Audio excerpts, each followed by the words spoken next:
Bismillah ve salatu ve selamu ala Resulillah.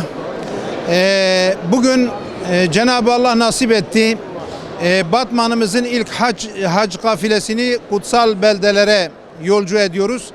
Cenab-ı Allah tüm hacılarımızı hifz-u muhafaza eylesin ve buradan onlara mebrur bir hac diliyorum. Bu yıl ilimizden yaklaşık 470 hacımızı kutsal beldelere uğurlayacağız.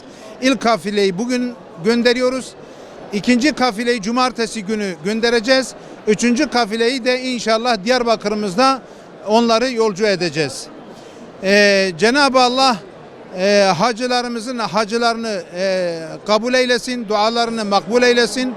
Cenab-ı Allah onları salimen ganiben yurdumuza, memleketimize, evladu iyalına kavuşmayı nasip eylesin inşallah diyor. Rabbena tekabbel minna inneke entes semi'ul alim.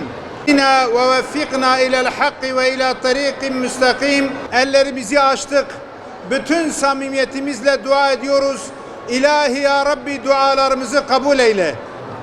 İlahi ya Rabbi şu anda Batman'ımızda o kutsal beldelere, kutsal mekanlara yolcu ettiğimiz hacılarımızı hifz-u muhafaza ile.